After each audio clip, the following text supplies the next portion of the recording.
Magandang araw mga kaparihas, narito po tayo sa Barangay Kamatsili, DRT Bulacan. Ating po makapanayam ngayon ang butihing punong barangay, naglilingkod, nagsiservisyo, nagmamalasakit, tumutulong at gumagawa ng pag-unlad dito po sa Barangay Kamatsili. Jaime Santos. Kap, kumusta na po ba kayo?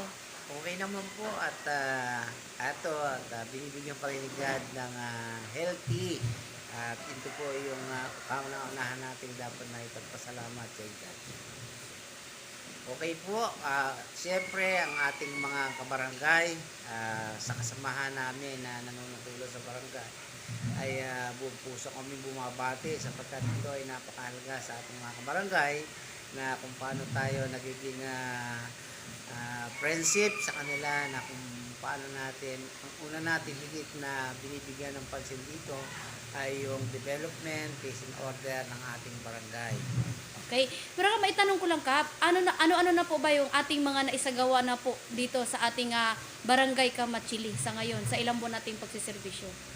Okay, buhat po nung kami ay maupo ng November 17. Tuloy po yung aming pag-action sa clean-up, driving sa atin sa barangay, yung paglilinis natin dyan sa mga service road, mga sabihin natin yung mga pathway na nakikita natin na ito ay pinagmumulan din ng hindi masinop o malinis na barangay.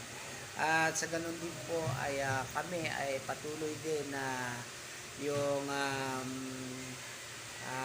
project namin sa Hapag ay patuloy din namin na binibigyan to ng action. Okay. Pero kung sakali, Kap, ano na naman po ito ating mga karagdagan din mga prioridad naman dito sa ating Barangay Kamatsilihan?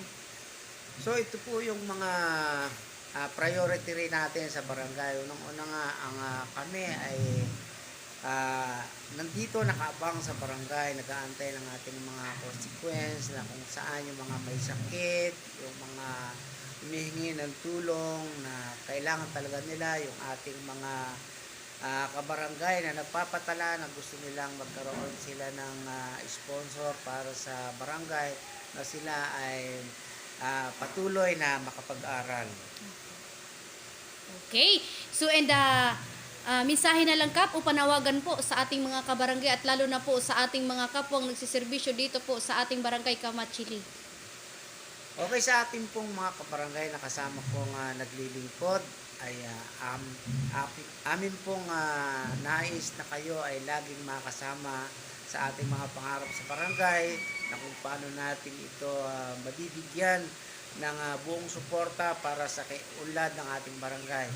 Kapagkat ang isang barangay na andoon yung katahimikan, andoon yung kalinisan, ay kayo yung aking makasama na gaganap sa mga ganitong gawain. Kaya kami po ay patuloy na nakikiusap or humihingi ng suporta para sa mga ganung layunin Upang makapagserbisyo sa Barangay Kamatsili. Okay, magandang araw po mga kaparehas. Lay Castro po ng Parehas News. Ingat-ingat po kayo, Kap, in your family. God bless us all.